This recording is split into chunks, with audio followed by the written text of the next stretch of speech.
Hello बच्चों, let's read the question and the question says that which of the following register arrangement A और B has lower combined resistance।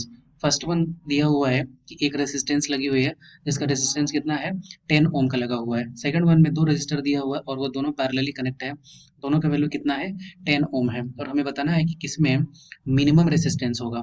ठीक है, दोनों में क्या क्या होगा मिनिमम रेसिस्टेंस। तो हम इसके लिए सबसे पहले क्या निकालते हैं, पहले देखते हैं की कॉन्सेप्ट। की कॉन्सेप्ट, इसका की कॉन्सेप्ट क्या हो गया यहाँ पे, combination of resistor, combination of resistor, combination of resistor. ठीक है, तो अब दोनों कंडीशन दिया हुआ है तो सबसे पहले कंडीशन को देखते हैं। तो अगर हम लोग ये देखते हैं तो यहाँ पे एक रेसिस्टेंस लगा हुआ है, ठीक है, जिसका वैल्यू कितना दिया हुआ है 10 ओम का। ठीक है, और हमें बताना है तो इसका अगर ए पॉइंट अगर मान लेते हैं, ये मान लेते हैं एक्स पॉइंट हो गया और ये मान लेते हैं वाई पॉइंट, तो इसके बीच का रेसिस्टेंस आर का वैल्यू कितना हो गया, ये हो गया 10 ओम। ठीक है, अब हम लोग बात करते हैं सेकंड कॉन्सेप्ट की।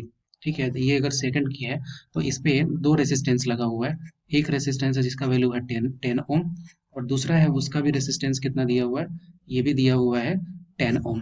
ठीक है, ये 10 ओम और ये भी 10 ओम। ठीक है, और ये सेकंड कंडीशन है तो हमें इसका पता है कि अगर ये पैरेलली कनेक्ट है तो आर इक्विवेलेंट का वैल्यू कितना हो जाएगा। आर इक्विवेलेंट का वैल्यू होता है R one into R two upon R one plus R two.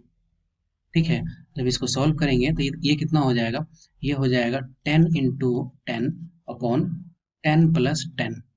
ठीक है, तो यहाँ से R इक्विवेलेंट का वैल्यू कितना आ जाएगा 100/20 और वैल्यू क्या आ जाएगा 5 ओम। ठीक है, इसका मतलब कि पैरेलल का जो कंडीशन है उसमें जो रेसिस्टेंस का वैल्यू क्या है वो लोअर आ रहा है। ठीक है, इसका मतलब हम लोग बोल सकते हैं कि B जो है वो लोअर है A के। ठीक है, B जो है वो A का लोअर है। I hope you understood it well. Best of luck.